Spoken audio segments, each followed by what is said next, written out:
Have you ever thought this will only take 5 minutes and then realized that you were comically wrong? Yeah, well, welcome to Parkinson's time. You see, my body and my brain have, well, let's just call it a miscommunication issue.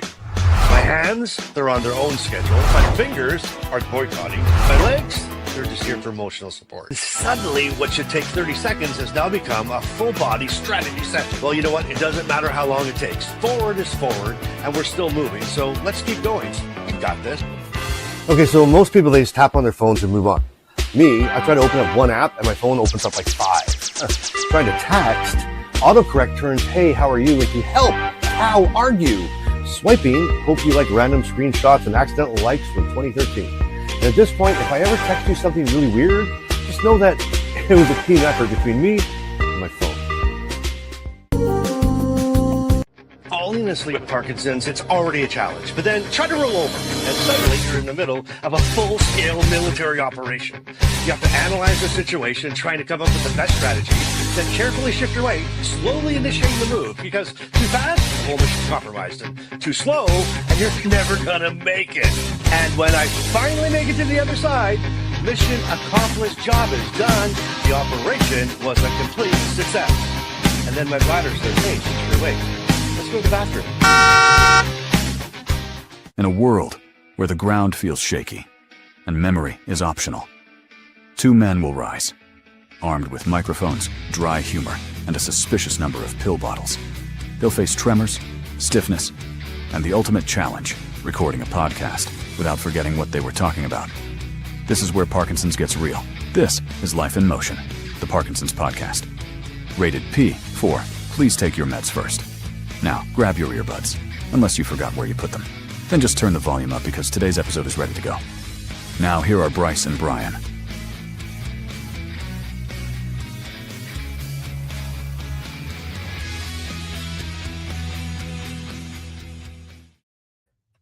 Well, good morning. Welcome to Life in Motion. I'm Bryce, and as always, I'm here with my buddy, Brian. Brian, how are you?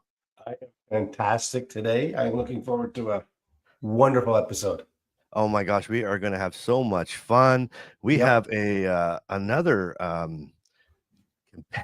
competitor for you today for Shaky Fakey to play along with us and play along with everybody at home. And that's Don from the Inner Circle, and it's going to be a blast. We were backstage. We were having so much fun talking about diagnosis stories and everything else. We almost forgot to go live. So anyway, welcome everybody. We are so happy that you're spending some time with us this Sunday. And every week we sit down, not just to talk about Parkinson's, but to share some laughs and swap stories and remind each other that none of us are doing this alone. My goodness. Anyway, and today, Brian, we've got an amazing theme, right? Your secret weapon, building your Parkinson's dream team. By the way, did you see the thumbnail? I did. Man, Don and I were talking about that while you were getting your headset adjusted. Oh, were you? What were you saying? He asked me if I had eyes of two different colors, and I said, no, they're not. He says, well, that's how you show up on the thumbnails. And I said, well, Bryce owns those, so he can do whatever he wants to me. I got no say, no matter. Your eye color is your eyes two different colors on that? Honest to God, I'm not sure. But what I said to him was, if you look at today's thumbnail, he's put me on the body of an 80-year-old weakling who I think is on his last breath, and he looks like he's on a stud muffin 29-year-old rock star body. I said, Don, I got no choice. He makes me what I am. And if you like that thumbnail, give us a like on the thing. Did you see your neck? Did you see your neck? That was no, I don't have one. All I know is Carmen looked at that and she looked at my team. If you look at that first row, and she said, yes. Of course you did. Of course, that's your team. Of course, they were beautiful women. So it was just, if you noticed, it was awesome. Anyway, we digress. But today we're going to talk about that Parkinson's dream team, like who is on our team, right? Why it matters and how we can start building yours too. Because, we'll break down like what each specialist does for us and how to find the right people and give you some tips along the way. It's so important. It really is. It's key to your success. You know what? It's light years, Brian. It takes the load off. I mean, it's amazing. It just has to be, right. And that's the problem. We were talking with Don backstage, and listen, and if you're, like most of you out there today, and actually before we go any further, if you're with us live, say hi. maybe just throw out just two things. Number one, where are you viewing from? Yeah. Right? Where are you viewing from? And one word to describe your mood. How you feeling today? Why are you feeling? So just where if you're watching live or in the replay, even in the repeat or listening on Apple and Spotify and all that stuff, just in the comments, just where are you calling from? Where are you watching from? And how are you feeling today? That would be amazing. We would love to get you on there. So let's anyway, so today, here we go. Right. So here we go back again for this wonderful podcast. Well, welcome to the broadcast. We're so glad. We have some really loyal people that are watching, and we're so excited and watching with us and playing with us. And I don't know if you know how we started this, and I'll tell you again. We and Brian we knew we'd met, and we knew we were going to do something together. We didn't know what it was. I don't know why. It was just this automatic something. There's going to be something here. We don't know what. We had the same passion. Right? Yeah, right. Like, it was just like something. And then we were yakking one day, and I'm like, "Hey, you ever thought of doing a podcast?" He's like, "Who, me?" Yes. Right. So I'm too shy. yeah, right.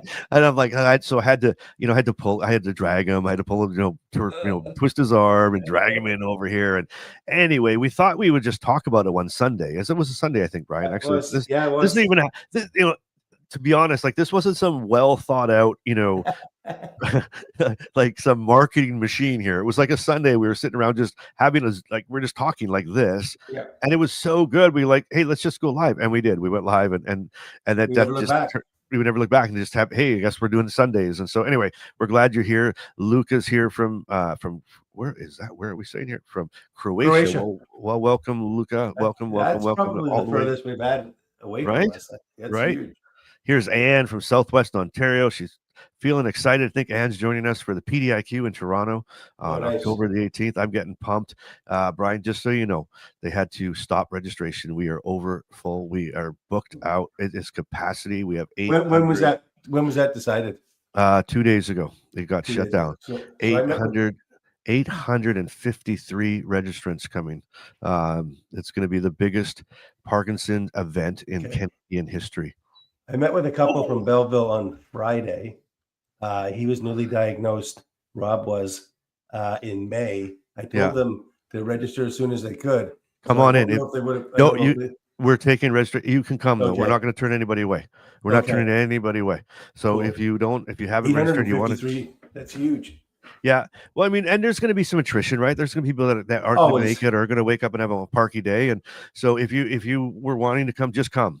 We will not turn you away. Well, even if you had 10% attrition, that's 85 people. Yeah, you'd still have over 700 people coming. It's massive. I know. Isn't that wild? And again, it's the biggest event in Parkinson. Like there's never been an event this big in Canada's in the history. It'd be the biggest knowledge sharing event, I believe, in the healthcare industry in Canada. It's crazy. I'd be bold enough to make that statement. It's going to be amazing. It's going to be a great day. So we're going to see everybody out there. Wait. Hey, oh, look at this. God's country, South Carolina, not my home. I love that dog. I love that picture. It makes me smile. I love the handle, not my home. Not my home. Deborah's joining from East Michigan. First time here. Excited. But Deborah, nice. Well, welcome. Deborah, welcome from East Side, Michigan. And we're glad you're here. And we're tired too. Hopefully, don't fall asleep on us. But see, you two are. You won't be tired by the end. Now, here's the question on this one. A pair of what? Or maybe we don't want to know what that one is. All right. Anyway, Parky Marky. Hey, here's Brian and Parky Marky were having a bromance last week because they were on the same page. But hey, from Spain, wobbly Parky today. Welcome, Parky Marky. We are glad you're joining us from Spain. So all around the world here for Life in Motion. No pressure, Brian. No pressure. There's no pressure here. Anyway, we're thankful for every one of you, and we're thankful that you're here. And let's get going. Why don't we do this, Brian? You ready to do it? Let's just jump right into it. So for me,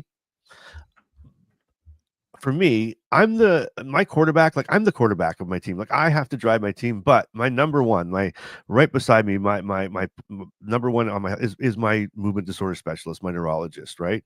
And but I had to build around that. Okay, so I got my family doctor, speech therapy for my voice, strong, and I'll just make a comment right there. So many people, they'll say to me, or in the comments, they'll say, man, your voice, and it's, you how do you keep, 15 years and obviously your voice, I work hard at this. I do speech therapy every day, like, every day, every morning. I go through my note. I do it over and over again because I want to work these muscles. I want to keep it strong. So anyway, my speech therapist, my family doctor, my physiotherapist, and guess what I'm doing for the first time ever? I'm going to do an OT, occupational therapist, coming up here soon. So, and the occupational therapist, I found out they're going to help me and give me some hacks for things like buttoning my shirt, right, and things like that. So, that's a bit of my team. I don't know how's your team look, Brian? Yeah, my team looks a little different. I lean hard on my movement disorder specialist. I think it's important to be able to keep that number one priority. Like we all know that fitness and exercise is key to the delay of the progression of Parkinson's. So I kind of made that individual the captain of my team. And then the occupational therapist, as you just said, with tricks that keep us independent and I guess, confident in moving forward. Yeah. And my OT once told me to try a sock aid, and I laughed until the day I couldn't bend over, put my sock on. So now the sock aid is my MVP tool. So you got to be a little humble as you put this together as well. My God. So you do an OT. So I've never gone, so 15 years, I've never gone to an occupational therapist. So this is my first time. And it's really weird, but I get a little nervous. Like, what are we talking about? What are they gonna tell me? It's What change, are they right? say? And most of us don't manage or handle that or accept it very well. Yeah. I personally don't mind change. I'm kind of different that way. I love change. In my business career, it was like they call me like a change agent. Like, I love change. Exactly. I really do. But I like it. I like leading the change. And I feel like sometimes, like when I go into like this thing, I'm not in charge. Like, it's like I'm going to walk in and they're going to ask me the questions and they're going to direct. And so it's sort of like, what's going to happen? But it's kind of weird, right? Like, it's kind of weird. And hey, quick what's that, Lena? Lena Tam? Lena First Tam. time joining live chat. Welcome, Lena. Welcome. Nice. Love it. They're not my home. I barely have a neurologist. Well, that's not good. that's we laugh, but that's not funny. We laugh. We digress, but we laugh. But we get it. Is what totally get it. Absolutely. Okay. So what about you in the chat? Who's on your team? Drop it in there, and we'll read a few out as we get going here to keep things. But here's one thing. Here's the thing. Parkinson's touches everything, right? Yes. Movement, voice, swallowing, emotions, even sleep. And we've talked a lot about that. And no one doctor can cover it all.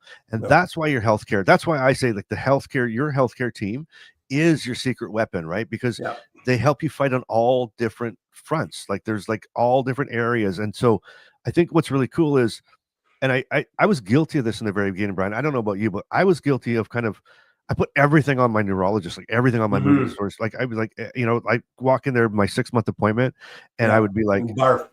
Right? Like, it's like that's what I did. And so I realize now that he's mine was blah, blah, blah, blah, there goes, that's part of mine. I can't even get up. My movement disorder specialist, my neurologist, is so good. Like, man, when I get him alone for that 6-month appointment, like I mean, I want to talk about my meds, my timing. Like let's talk about this, by progression, where we're at, things like that. I don't want to talk to him about, like, I slipped yesterday. I'd rather go now talk to my physiotherapist about that. So that's what I think that's why it's so important to have them all lined up, right? Like, I see us as the person with Parkinson's. You said quarterback. I like to use the analogy of a general contractor. So I'm the general contractor, but I go out and get an electrician, which is my movement person, right? And then I go out and get a plumber, and that's the person that's doing whatever. You get what my point is. But that's how I see it. We're like a construction site, and we have our specialists, because I don't want an electrician doing plumbing. Yeah, right. 100%. Now, then they dabble in it. Like, the plumber might, hey, I've done some stuff, and I can give you some advice. But you want to go to the one that's what they do, right? That's where we want to settle in. So let's quickly look at this, really quick. So again, the neurologist. So here's kind of in the order of what we do. So on these teams and on teams that we should have, we have a neurologist, movement disorder specialist, right? So ideally, and again, and I'll say it like this. and to what was that? Not at home's point. Like I barely have a neurologist. I totally hear that. So, if you don't have a neurologist, like get a neurologist, please. But if Totally. if there's any way to get a referral to a movement disorder specialist or a neurologist who specializes in Parkinson's, there's a big difference, Brian, a really big difference. Yeah. And so I think that's, if you can. And so anyway, they're like that. What'd you call them? They're like your electrician, General contractor. Yeah. We're the general contractor. They're the specialists. They're the They're plumber. the specialists. Yeah, They're exactly. Right. Like all this guy does is framing. All this guy does is drywall. Yeah, and they're the ones. So they're calling the shots, right? Like they're the ones who are saying, "Hey, you're my number one, and you call the shots, right?" Yeah. Exactly. Totally. And then so once you've got that in place, I mean, again, that's you need people to handle the other areas, the other positions, right? And so for me, Brian, and I can't remember, we had this conversation a million times, but one of my biggest game changing other parts of my team was speech therapy, right? Yeah. And so for me personally, like this, Parkinson's has a sneaky way of turning the volume down on your voice, right? Sure does. And swallowing. Those are the same muscles and the same risk. And I've said this a million times, but I speak for a living. I always spoke for a living, and I always was so happy with, not happy, but I felt good about speaking. And then I was one day, and it was after a while, and Carmen said, she said it took her a while to mention it, but she's like, I can't hear you when you talk. Like, I just can't hear you. And I've got great ears. And I'm like, oh, I'm sorry. And she goes, you need to talk louder. And I'm like, okay. And I say something in my louder, and she's like, that's the same. And I'm like, what? So I went louder, and she was like, that's the same. And I'm like, what in the hell? I thought she was losing her mind. I'm like, I felt like I was screaming at her, and she was like, okay, good. And I'm like, what is happening here?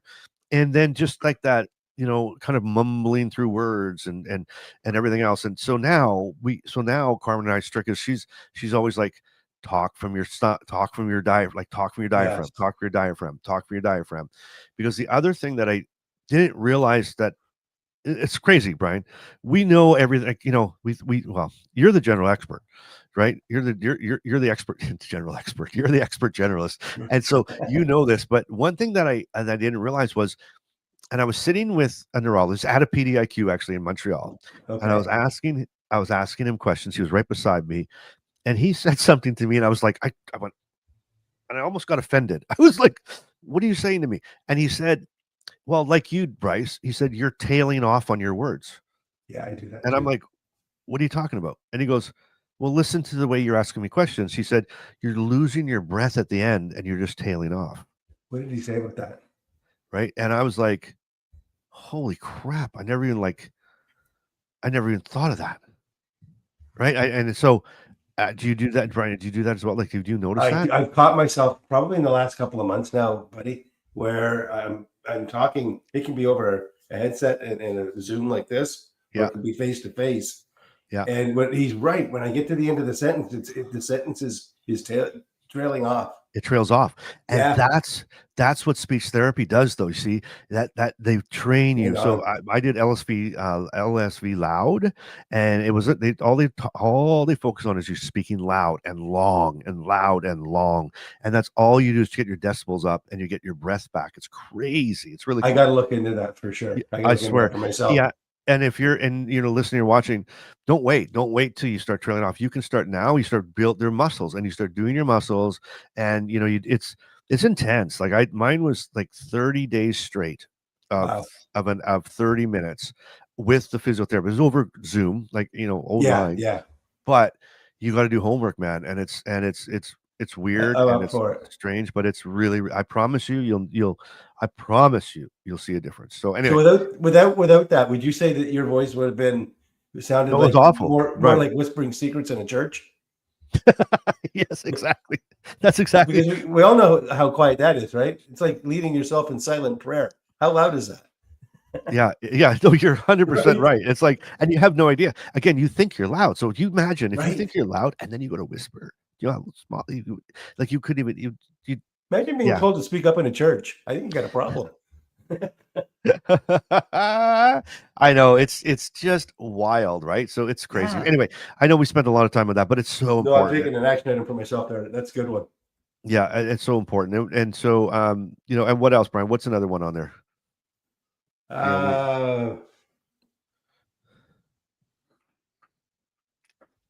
What about the OT? How about your OT?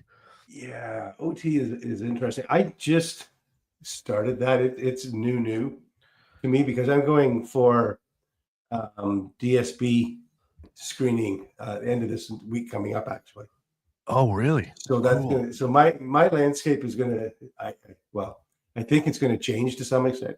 I don't know what I don't know right now, but I'm eagerly, cautiously, nervously looking forward to Friday.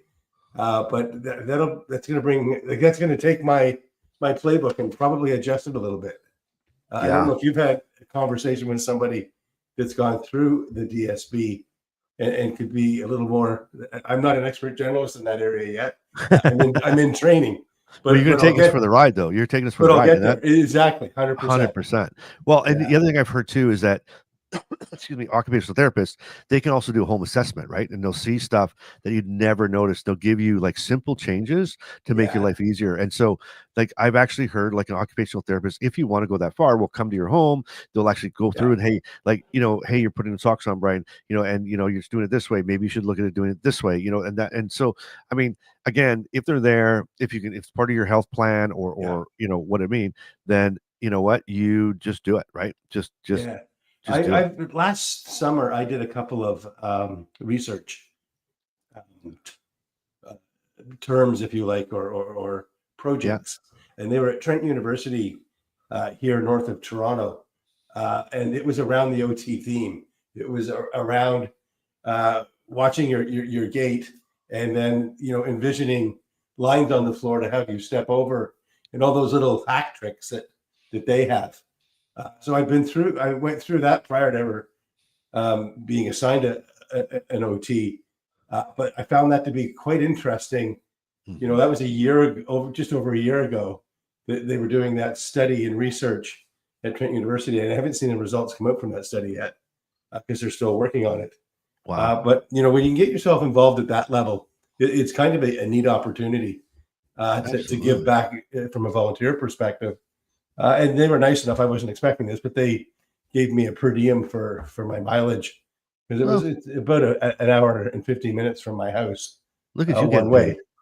So I didn't want that. I told them not to do it, but they said they had to because it was in their plan.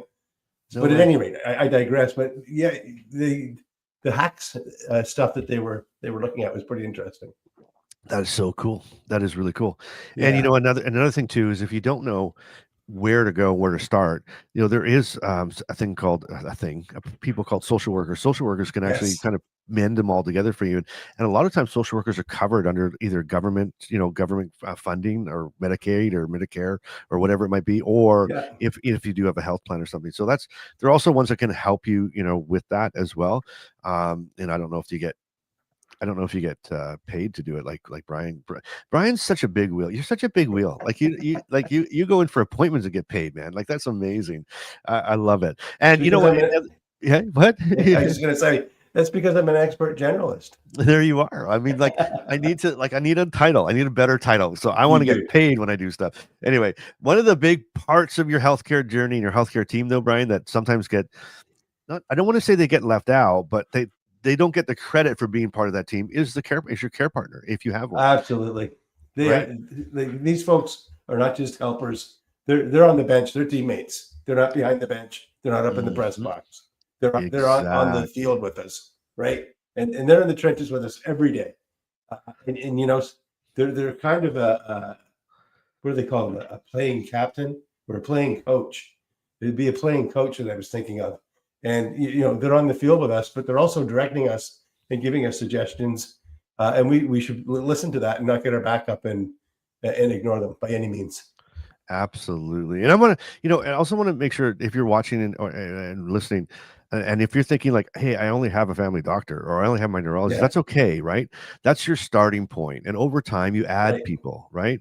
Ask referrals, talk, Yeah. lean on Parkinson's organizations, talk to your community. The right team really is your secret weapon. And so, if you don't have a community or you have a community, check out the Inner Circle too. They were in there talking about home visits, and it was great. There was actually a person in the Inner Circle where we were reading and they needed to have physical therapy, but they were like couldn't get to and after a few people were chatting, they got an at-home visit one. So it was like, Yeah. didn't even know that existed. So make sure you reach out and do that and make sure. But I always think about like, so I was gonna say like, who is the MVP, right? Who's the MVP? Who is your MVP? And you know what? When I started thinking about MVP, Brian, you know what that made me think about? Like when I heard MVP. Who? Get ready for the only game show where the stakes are low, but the side eyes are high. It's time for Shaky or Fakey, the game where one fact is true, one is totally made up, and Bryce and Brian pretend they studied. Will they nail the neuroscience or flunk the funk? Play along in the comments and see if you can beat the bros. Let the Shaky showdown begin. That's what I think about. And with that, we are excited to welcome to the stage Dawn. Dawn, how are you? I'm great. How's everybody? We are fantastic. Dawn, tell us a little. Tell everybody a little bit about yourself. I'm 63 years old, live in Rochester, New York, diagnosed in 2023. My team, I'm still building. I'm a veteran and the vets aren't very forthgoing in as to how big a team you really need with this. Not that they're not helpful and not that they don't have support, because they do, and I'm grateful for it. But I was diagnosed living in a very rural area in the Midwest, and now I'm living up here in New York and Rochester, where I have a team. Down there, my team was scattered from Chicago to Louisville to Indianapolis. Oh man. Hey, and Don, Rick's like, hey, from the Inner Circle. Hey, Don. So we got the Inner Circle. And so Don, no pressure here. Okay. But I think you're like repping the whole Inner Circle today. So you got a little bit of a, you gotta like keep up for the, you're playing for the team. How about that? I'm gonna do what I can. All right. Well, Don, I hope you studied, because this game has embarrassed more people than my handwriting. All right. Well, if you're new here, this is called Shaky or Fakey. I'm going to ask a series of questions, and Dawn and Brian are going to decide whether they're shaky, which is true, or fakey, which is false. Sometimes there are trivia questions. Sometimes I take stuff out of the chat, or I make something completely up, and we'll see how they do. We want you to play along in the chat, and you can do that by just putting the number question like one, just put one, and then shaky or fakey, and we'll see if you can beat Brian and if you can beat Dawn. And if you guys are ready, let the games begin. Before we start, yes, just a heads up. I've been really, and Dawn, I'm so sorry for this, but I've been really taking it easy on Brian lately. So these a bit might be they might be a bit tricky. Okay, here we go. Question number one. If we're ready, let's rock and roll. And Dawn, as all, here's how we're gonna. This is a new rule in Shaky or Fakey that we learned last week. I'm going to give you. You have the. It's going to come to you. You have the opportunity to answer first, or you can get Brian answer first. It's totally your call. Okay. Okay. All right. Here's question number one, and this is Shaky or Fakey. A DAT scan can always confirm Parkinson's disease with 100% accuracy. A DAT scan can always confirm Parkinson's disease with 100% accuracy. Is that shaky true or fakey false? Now, Don, you can play, or you can let. I have to say shaky, because that's what I used to get diagnosed with. All right. Okay, so you think that's a true statement, and shaky, and Anne thinks it's shaky. It's in the thing. Okay, and Brian, Dawn's in with shaky to start. How about you, my friend? Where are you at with this one? I had shaky written down as well. You did, hey? Okay, so live with Parkinson's is fakey. Patricia's fakey. Deborah's fakey. Hey, Dawn, look at this. You got it. Hey, Dawn, good to see you this week's tilt. I was on last week. I would be up for a rematch one day. There, get that. We might, hey, so there you go. All right. Well, maybe you get both of us on here. There you go. We might have to. You know what we'll do? Like I almost. You remember like Hollywood Squares? We had all the people. They had we can have everybody up there. All right. So we got a lot of shakies, and we have more fakies. And the answer to that, guys, is, and I'm sorry to tell you, you're both 0 for 1. That is fakey. Can you believe it? Can you believe it? If it only were that easy. So basically, it does not prove 100%. It doesn't distinguish between Parkinsonisms and some of the other things. So unfortunately, it's just another one of those things, Don. They probably eliminated all that stuff. It still comes down to that neurological exam, where you're at and everything put together. It's just another thing that helps to diagnose it. So look at Brian, look, Don, really quick though. Look, you're smiling at least. You're a good sport. Brian is losing his mind. He's like 0 for 1. This is not how this day started out for me. You actually caught me with a question. I didn't have any prior knowledge to that scan experience, to be honest with you. So well, there you go. Good question. Good on you.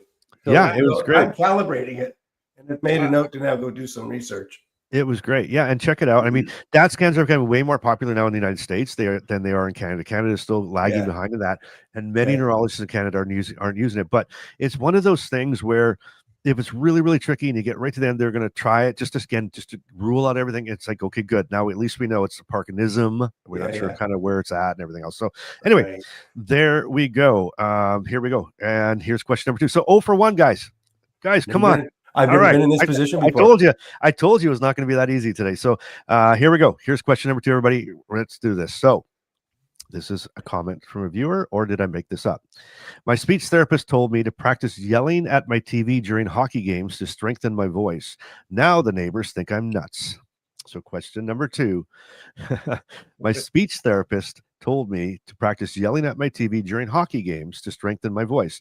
Now the neighbors think I'm nuts. So Don, either I made that completely up, which would be fakey, or someone actually put that in the comments. And you can pass or play. I'm going to go with fakey on this one. You're going with fakey on that one. That John thinks I made this one up. We got a lot of fakies. Holy smokes. Okay, fakey. Brian? Yes, what jumps out here is a definite Bryce-ism. Because if it said that they said yell at your favorite sports team, I would think that would have been a Shaky.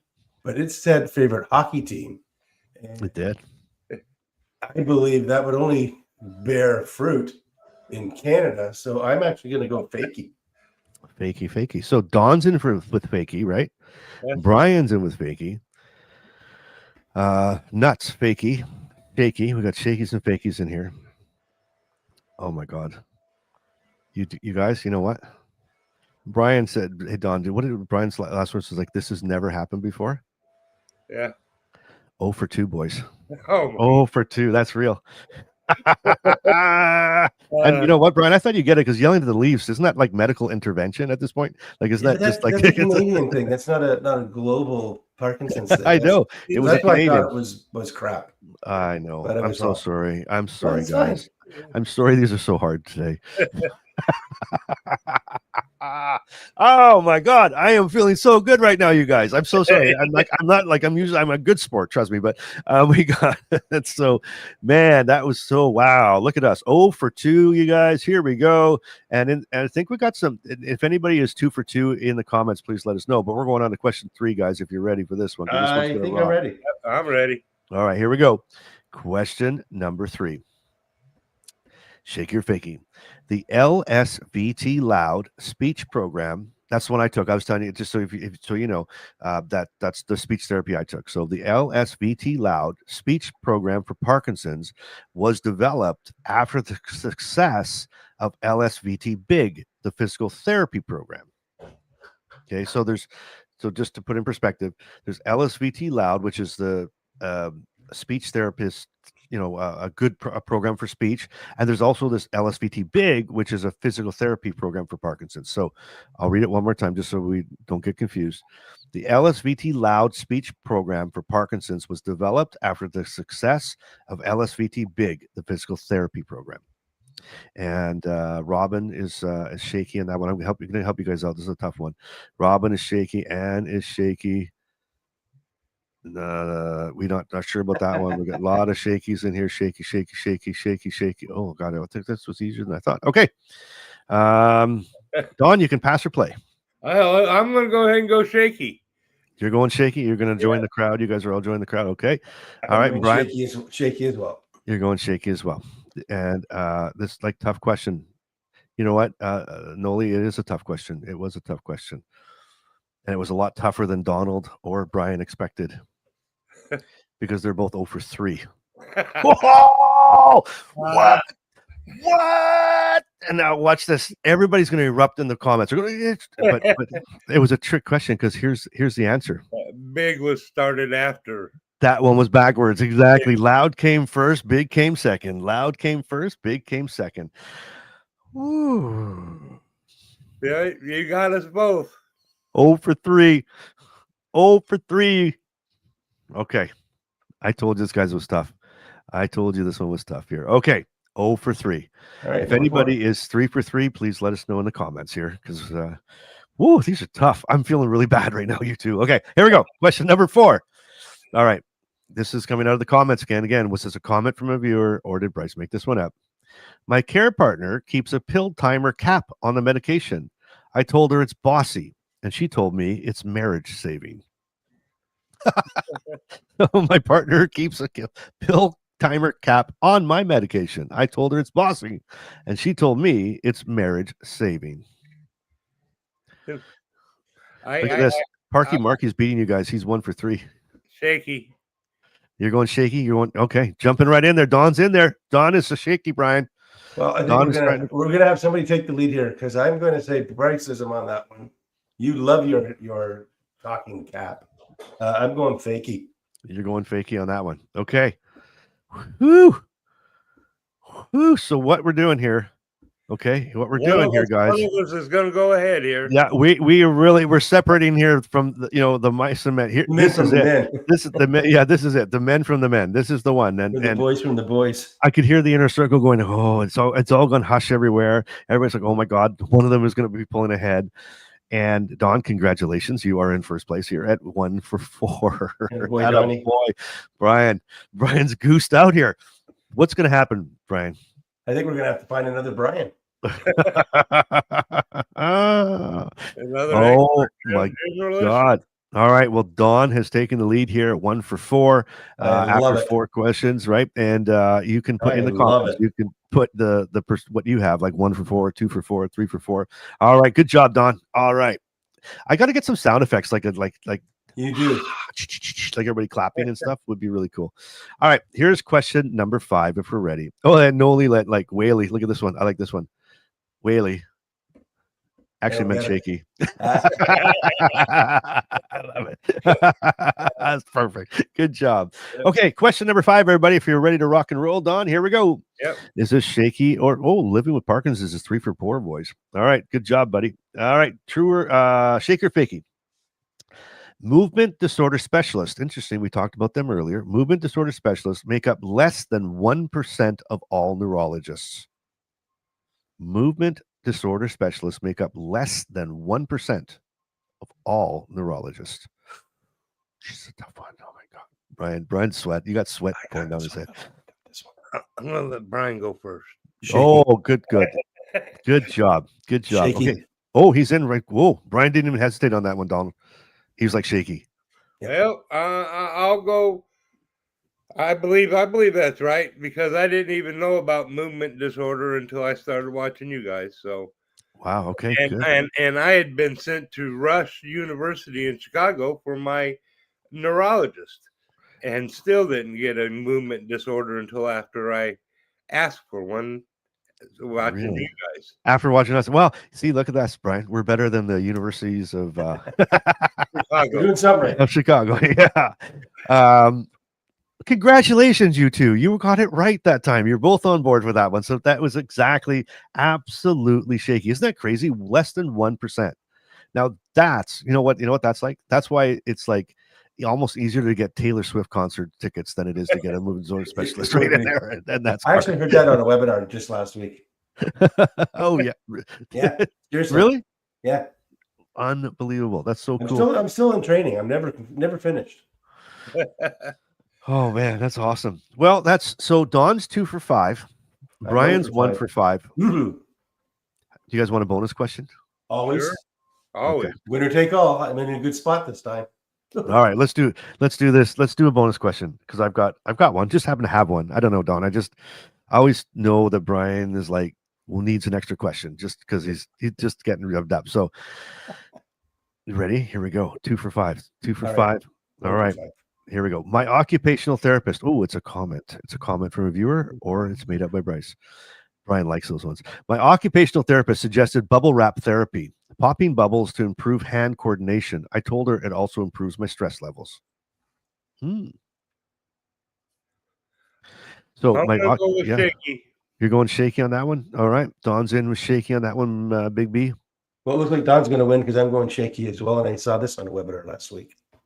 I've seen it or heard it somewhere. Seriously? Yeah, I heard that the therapist says that it's. No way. Did you both hear that? I heard that's good for you. All right. Well, I thought I made that one up, so it wasn't a real comment. So, but maybe it's real. So maybe we'll just kind of. Yeah, I thought that was really good. I thought I made that up really good, but you guys have actually heard it. Because when it said bubble wrap, I was like, what are they talking about? And I Googled it and found it. So they really talked. Holy mackerel. I was like thinking of a weird way I just made that up. Okay. Anyway, let's call that one a draw. We'll draw that one. We'll pretend that one didn't happen because if it actually is real, it could have been real. I thought I made that up. So, wow. I'm probably smarter than I think I am sometimes. You know what? I think so. You're smarter than the average bear. Yeah. Well, there you go. Look at that. This is the third time this morning I've had a deja vu moment. No way. Yes, sir. We've been here before, Don? I've never been here before. Hey, Don, when we were there, were you beating Brian and Shaky and Fakey? Exactly. Was that happening? I've never been there. Oh my gosh. Look at that. So that's real. One of my suggestions when I was first diagnosed. So you know what? Oh, and look at that. A retired OT here. Noli, we might have to talk to you later. That's interesting because we were talking about OT. So that's fantastic. I don't want to play against Noel. Oh my gosh, that's so funny. So what, the way my brain works sometimes, I must have heard it somewhere along the line and then forgot that I heard it and thought I made it. That's just anyway, doesn't matter. Yeah. Okay, let's just call that one we'll just take that one didn't happen. Okay. But this one happened. You ready for this? This is a Shaky or Fakey. This is for all the marbles.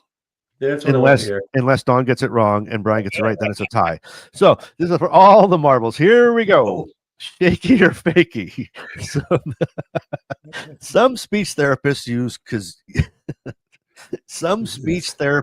kazoos and straws to help Parkinson's patients strengthen their breathing and voice. So, Shaky or Fakey. Some speech therapists use kazoos and straws to help Parkinson's patients strengthen their breathing and their voice. And Don, you can either pass that to Brian or you can play. I'll let Brian go first on this. All right. Okay, Brian. So being a recovered heart patient, after my surgery, they gave me a apparatus to blow into that would be similar to a kazoo or a straw. So I'm going with Shaky. Well deducted there. I'll agree with you. I believe Shaky. Okay. With that. Yeah. Because of the thing they have you breathe in to keep you from getting ammonia after surgeries. Look at you guys, all smart. You guys are like you're talking about heart surgeries and you're talking about ammonia, and we got a lot of Shakies. Got a couple of Fakies in there, but we got a lot of Shakies, and that is absolutely Shaky. Totally true. Totally true. Look at Don. You crushed it, Don. Completely crushed it. So fantastic. You beat Brian. That's beautiful. You're the reigning champ. And how'd you do in the comments? People, let us know. Oh my gosh, I'm so excited. That's it for this round of Shaky or Fakey, where the facts are fuzzy and the fun is fully intentional. Think you can do better? Sign up to be a guest and take on Bryce or Brian in a future showdown. Just follow the link in the description, and you might be the next contestant on Shaky or Fakey. Cue the awkward outro music.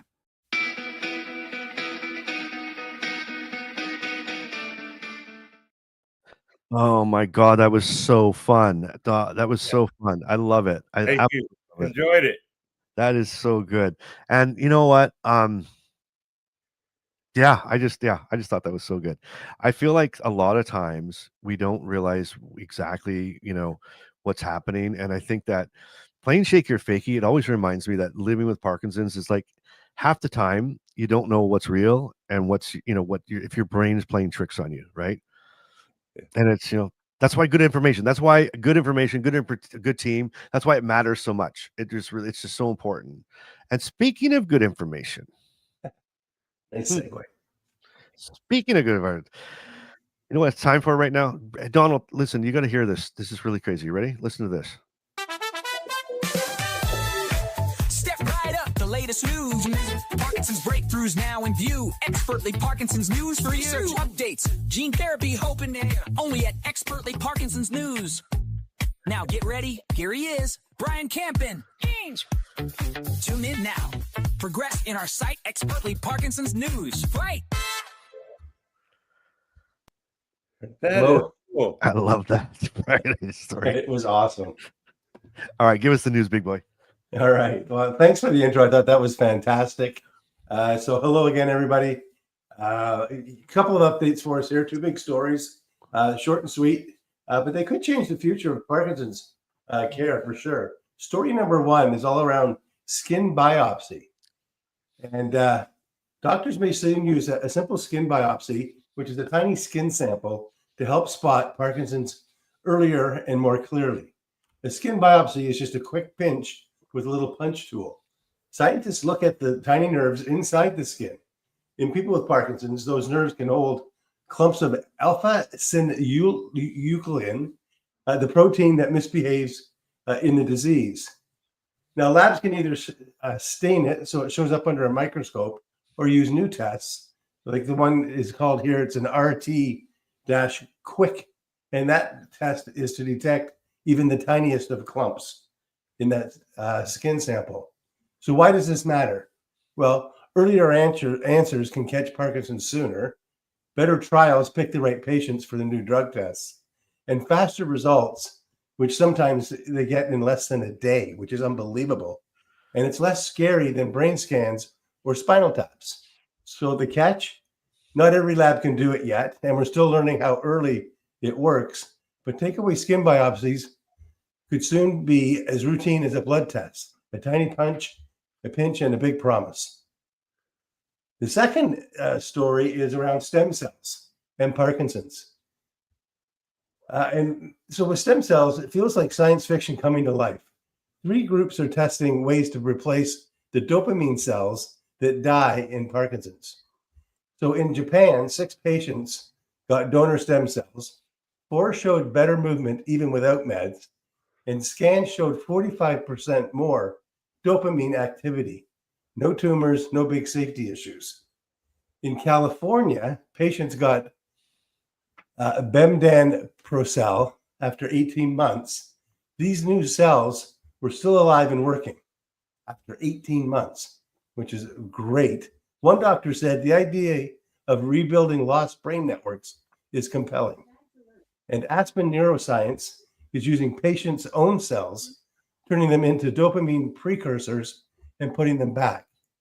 These first 3 patients are doing well 6 months in. So why is this huge? Well, for the first time, we're not just treating symptoms, we're replacing what's lost. It's early days, but it's a turning point. Stem cells aren't science fiction anymore. They're happening right now. And that's your expert general news for the week. Wow. Tiny skin pinches, brain rebuilding. Parkinson's research is moving faster than my meds on an empty stomach. This is crazy. That's just awesome. It's true. It's so true. And so I was listening to you really good. And then all of a sudden Alexa's like telling me all this stuff it was going off into the background. I'm like, who's talking behind me? And it was and I wasn't supposed to listen to it because it's my birthday presents apparently coming. So it's like, anyway, doesn't matter. That's really awesome. Thank you, Brian. I appreciate that. That was really great. And people loved they were talking about the 80s flashback music and someone made a comment about I must be on mushrooms. You must be what? On some shrooms. On mushrooms? I'm on shrooms. You'd be wearing my t-shirt from last week if you were.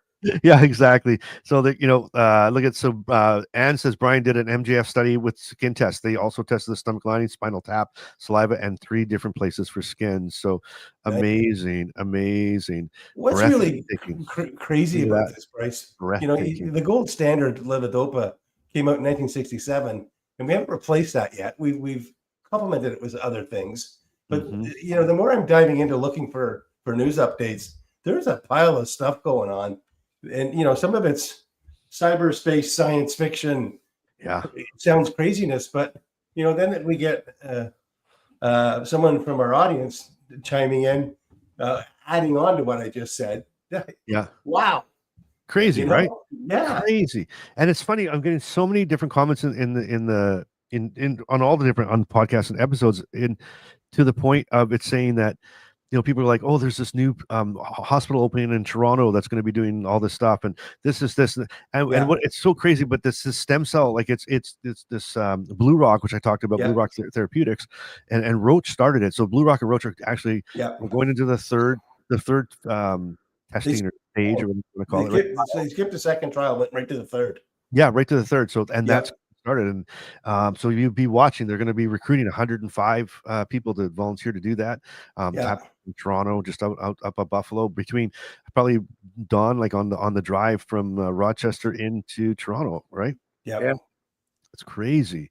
It We is. Canadians, like, we don't mind, stepping out and doing stem cell stuff and jumping in there. So it's a great. I mean, research. If anything, it should give us some hope, right? I mean, that there is something coming. Right. Something's going to be here. And Friday when I'm downtown, I'm going to ask about the adaptive DBS. Right. Yeah. Well, there you go. It's not in Canada yet, and so when is it coming? Should Brian be waiting to be a hand dealt from that poker table, or should I go to the poker table, which is normal DBS today? I need to understand, right? Where's my hand best played? Pull your camera out and film it. I'm telling you, honestly, if you say to the doctor, say, look, I'm going to ask you a question. Can I put it on? Can I record you? And just go and ask them, how, boom, and see, because we'd love to see that. Like, that's, you got fans, Brian. You got fans. They want to see in action. I'll ask, right? Because if I don't ask, the answer's no anyways.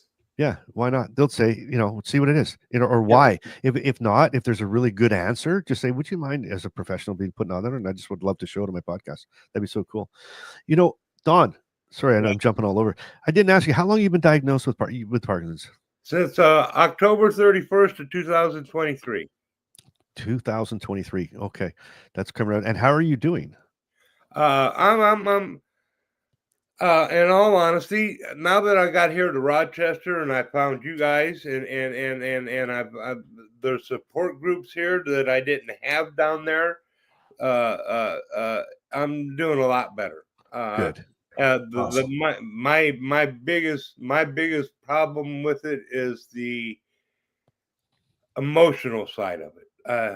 I can't even watch commercials anymore on TV. I cry at the drop of a hat. And so, you don't mind me asking, do you think you're crying? Like, are you looking at things thinking like, I wish, like, or that's not me, or that I wish I was like that, or what do you feel like? I look at it as it's just not right. But where's the people's common sense? I feel I have a big thing about common sense, and the way it is, you see the commercials for, you need 19 cents a day for animals, or 19 cents a day for kids, and the Shriners, and I understand we all need help. Everybody needs help, but I just keep wanting to give, and as a disabled veteran, it's not easy to keep giving, and I keep watching commercials, and all I want to do is keep giving, and I feel bad when I don't, and I don't understand. I mean, I understand empathy, but I don't understand why I can't shut it off sometimes now. That honestly, so and we joke, I talk about Brian, I'm like, oh God, here he goes, gonna give me, I got two of you on here now. They're just gonna, and I think Parkinson's tunes you in. I mean, it's like it just tunes you into reality, man. It's like, you're living your life and you're going about your business, and you're kind of into you, and you're worried about, but then all of a sudden you get this thing that where it slows you down. It makes you look at things for what they are, and you start thinking like, this is my life. I don't know what it's going to look like. I don't know what's going to happen, but oh my God, look at, and you realize that you've got this thing. And then you start looking at other people have things that you might have ignored before, or said, oh, too bad for them, Well, I see. I look, and every time I see these, I say, well, I'm not as bad off as they are.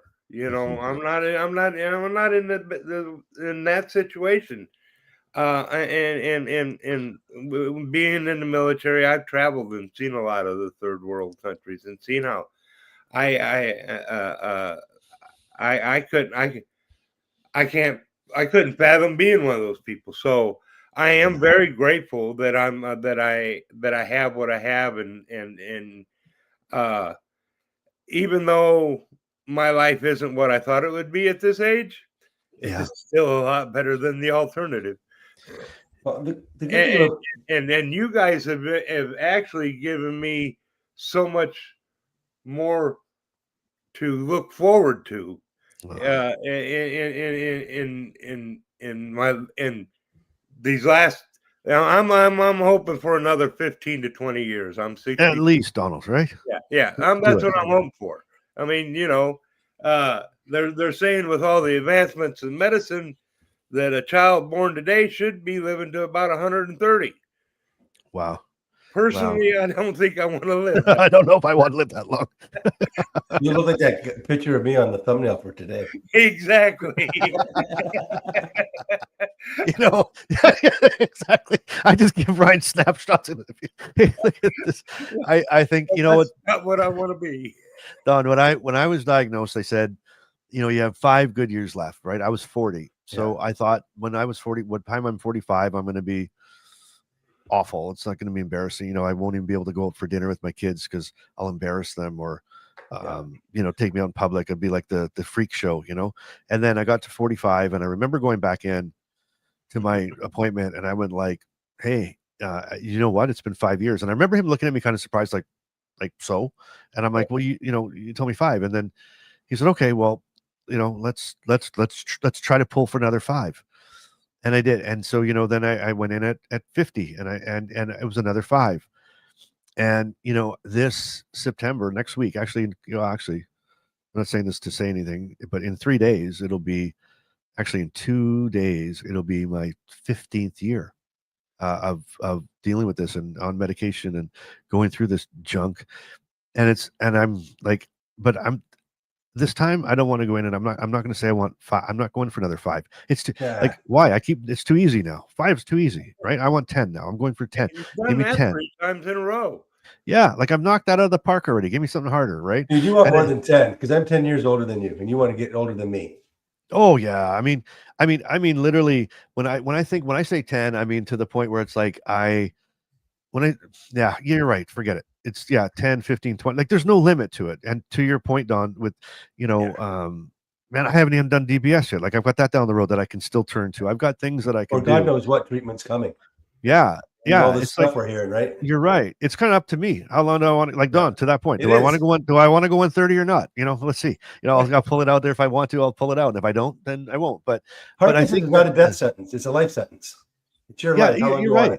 You're right. And I used to, what I used to say too, early on, I'd say, we have can you imagine being given an expiry date? Because that's what I felt like. I felt like a can of tomatoes, right? It's like, go home because you expire in 5 years, right? And I was having this countdown to 5 years and having this countdown to 5 years and have this count. And I'm like, and so I started living my life in these 5-year blocks, but I was letting at the beginning, the first 5 years, I let those 5 years determine what I did or didn't do.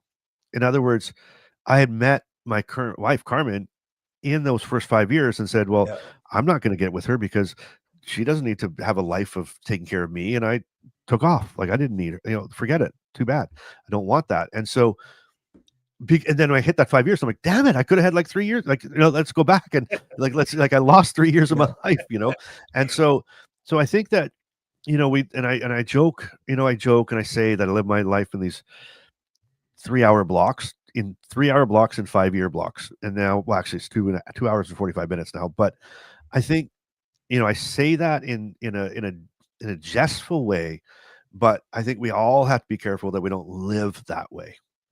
If you're living your 2 hours and 45-minute blocks properly, the 5-year doesn't matter. You're going to get there. It's the baby steps that can allow you to take the big steps. Yeah, you don't eat an elephant in one bite, right? It's like Exactly. little bites. And I'm very particular. And that's why people say, why are you so tough? Like, aren't tough, like so particular, like taking your meds on time and everything else, because I found these things at work and have maintained me to this point, right? So I'm hoping people can look at me and not say like, oh, I wish I was like him, or too bad for him, but look at me and say like, what is he doing to like, it's been 15 years, he's prolonging and pushing this thing away as long and hard as he can. Not saying I don't have the worst flipping days that I want to just punch put my head through a wall and scream why me from the rooftops. I do have those days, but I think the important part about it is to be able to bounce back from those days quickly, to say, like, to Don's point, you know what? It's not that bad. And that's why, coming out of isolation, Don, like you said, if you put your head in the sand, you don't, and think you're the worst off, and why me, you don't see that when you get around others, you go, hey, you know what? They're not, I'm not so bad. I can handle this. I'm never going to stop buying green bananas. What did you say? I'm never going to stop buying green bananas. Because they're not good to eat for the first week. They take longer to get ripe. Yeah. I want to be around when they're still getting ripe. Oh my gosh, that is so funny. Oh, you guys are I'm serious. Oh man. Okay. I got a question for you guys. Okay. Which secret weapon would you want more? Okay. A magic pill or a personal trainer who shows up at your house every morning? What's the magic pill do? That's what I was just thinking. That's a good question. I'll take the personal trainer. Would you? Yeah. I think the magic pill makes it okay. So if you let's reframe that question. If you could take a pill that you had 30 minutes worth of exercise and you just took the pill and it did the same thing to your brain and your body that exercise did, would you pick that, or would you pick that the personal trainer showed up at your door and worked you out for 30 minutes? I would like to say that I would want the personal trainer, but you're an honest man. I'm the same way. I'm like, give me the pill all day long. I don't like taking pills. Taking 24 pills. I'd ask for 2 pills. I want the hour. I want the hour workout. Damn it! I'm so done. I'm the same way. My brain's going, oh man, I want to work it out because I know it's good. And but my brain, like my heart's saying that, my brain's going, you're an idiot. You'll take the pill all day long. Like, and you're right. I already take 35 a day. What's one more? Like, just throw it in the mix. Color it yellow. I won't know the difference. It's like, oh my God, that's so funny. Oh Lord, that was awesome. It's so true. And I hate exercise. Oh, I hate it. Like, I just, with a passion. Like, I grew up playing team sports. I played hockey, I played baseball, I played soccer. I love team sports. I love the camaraderie behind it. I can play those all day long. Yeah.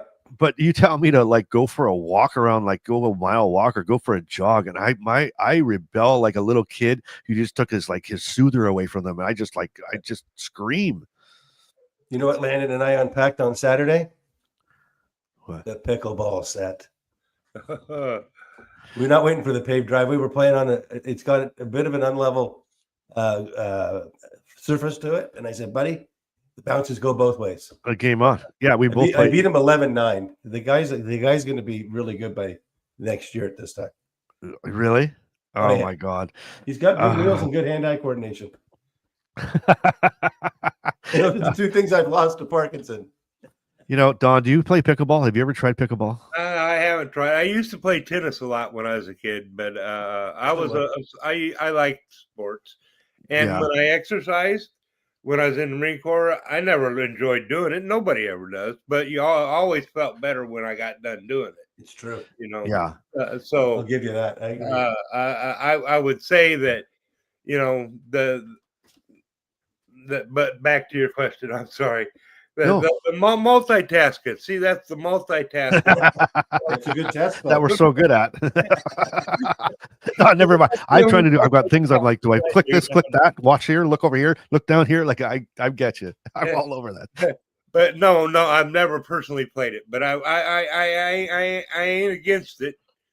Yeah. Well, I bet you when you were in training, if they said if they said drop and give me 20, like you didn't hesitate on that one. You're just drop and give me 20. I hear Don and from I've watching the Inner Circle and Brian talking about it. It's very addictive. Apparently, I'm scared to start because I'm addicted to so many things already. So I don't need another thing that's going to be pulling at me. But apparently, it's a lot of fun. Brian? Can you play pickleball alone? Like, can you play it against the wall? Like, can you you know what I mean? Like, almost you like practice against the wall. You couldn't actually play a game. I actually have a tennis thing for tennis. It's got about a 30-foot rubber band on it. Go to the center of my court, and I can hit that and return it back to me. So that was fun. You can practice your footwork. You can practice your grips on the tennis racket and whatnot. But yeah, I have that as well. You know what I'm okay. Don't tell anybody this, but I'm hoping I've dropped a few hints. Okay, I've dropped a few hints around the house. So it is my birthday coming up, and it's a big one. It is. You realize that in 3 days I can get coffee at McDonald's for like half price or $1 because I'm got the seniors discount. Can't even believe I'm saying that out loud, but I've dropped a lot of hints that I want. Does senior discounts. Derek. Okay, perfect, exactly. And so, but I want a virtual baseball. Right. Nice. Or virtual boxing, like with the goggles. Virtual golf is fun too.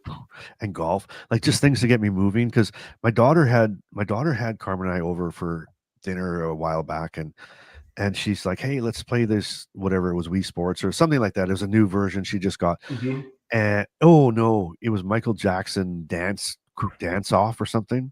Okay. And my daughter, like, she's all spitfire, she's full of energy, she's 22. And so I'm like, okay, I'll show her, right? Man, I'll tell you what, I was on the floor. I was so, and and for 3 days I couldn't move. Like, I was so stiff and sore, but I realized, I'm like, man, that was a workout. And I didn't even, I see, Don, I got to trick myself into working out. Like, I got my bike, my recumbent bike, and I got to race like I'm playing a video game, but I'm actually moving. So I dropped a few hints about this virtual, like, got these virtual batting cages and boxing and stuff. And so those things for me, because I know how important exercise is. I know how much I procrastinate on it. And like, to Don, to your point, I know it feels good afterwards. I get it. That's not enough for me. Like, it's not enough. Like, I don't feel that good after. Like, it's like I feel okay, but it's not worth the effort. So I need something. Like, I need to be like fighting like George Foreman and knocking him out or something, and then I can jump around. And so that's what exactly. So that's where I have to. That's where I have to get. That's what I have to do. So whatever but whatever works for you is what has to happen, I guess. So exactly. Really. Okay. So now, Brian, I'm going to ask you this question.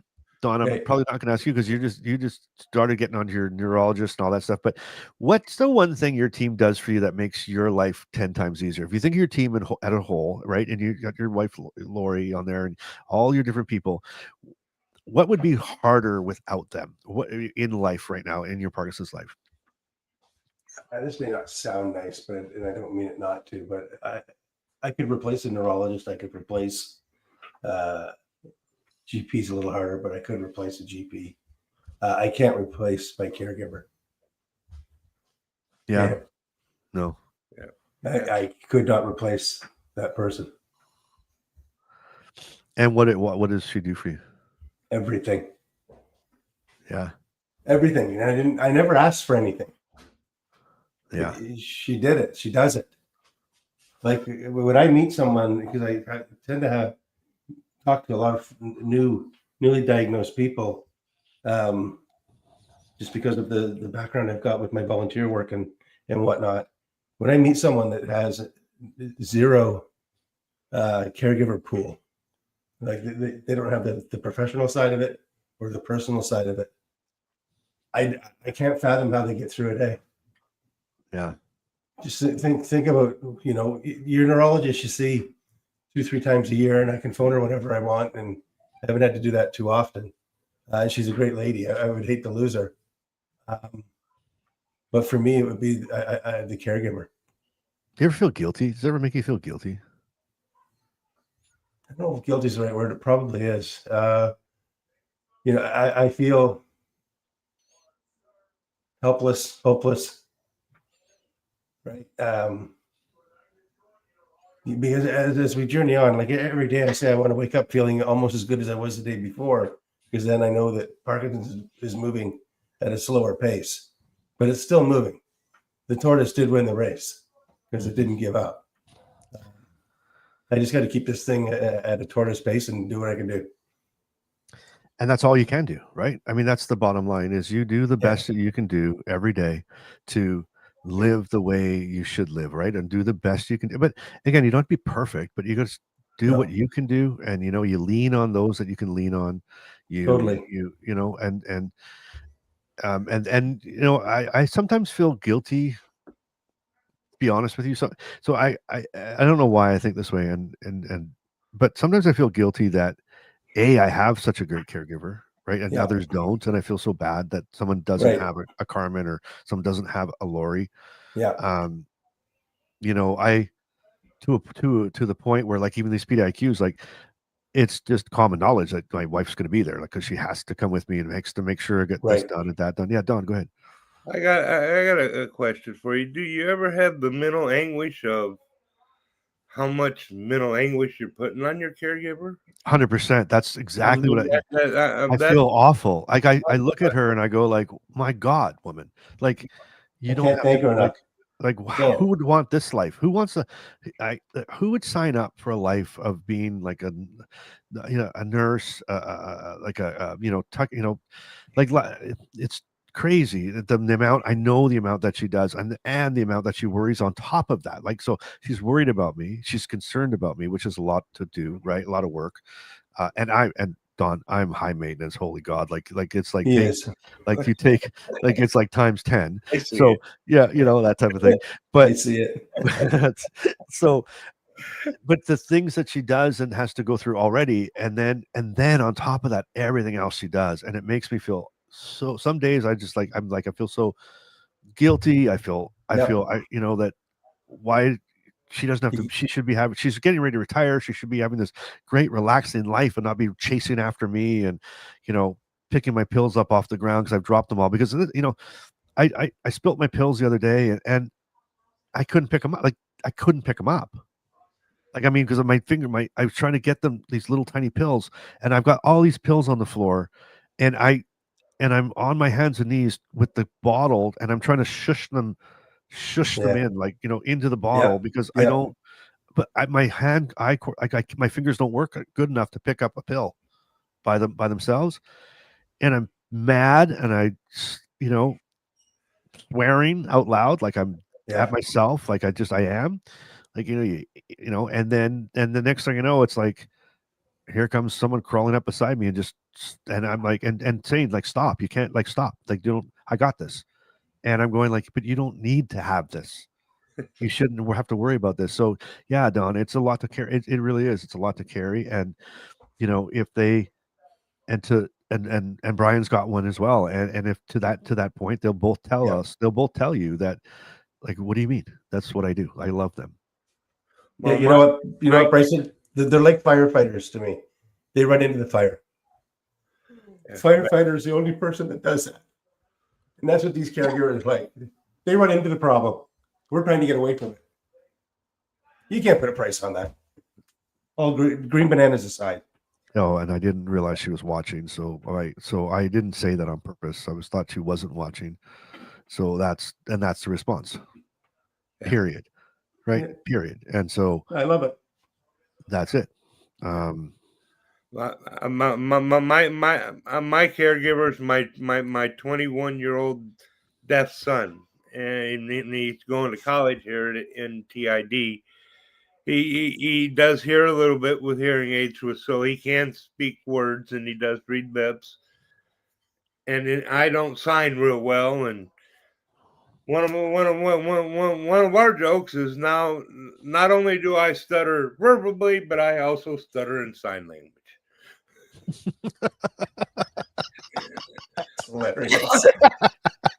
That was good. That was good, Don. I needed a laugh there. So, mind you, he's got our sense of humor. But with that being said, I've also said in here, and he's now seeing a psychologist over issues he's having, and that just tears me up. So I can't thank the world enough for him or you guys. So we appreciate you, Don. We really do. Yeah. We really do. So I think that's it, guys. I don't know if I got us off of what we were on or whatever. You took us right wherever we needed to go, Don. You took us right where we needed to go. And I think that's a wrap. And thanks, Don. Thank you for playing with us. Right. Thank you guys. I enjoy awesome. it. Anytime I'm here for you, because this is I actually live for this show, or you guys in this channel. I'm trying to learn how to do my teams because it's not quite what I what I was brought up on, mind you. In 85, it was Macintosh in the military. I can imagine. Well, not to scare you, Don, but the inner circle is growing so fast that we have to move platforms. Yeah, we were discussing that earlier. Yeah, so I'm working on a thing, but I hope it's easier. I'm trying to mimic it a lot, so hopefully it doesn't give us a thing. So hopefully you'll be okay. But you're doing a great job, and we thank you. We appreciate you. Thank you for your loyalty. Thank you for being with us. It's amazing. And thank you for everything you do. I mean, I'll be honest. Lately, you don't realize how much. You don't realize how much.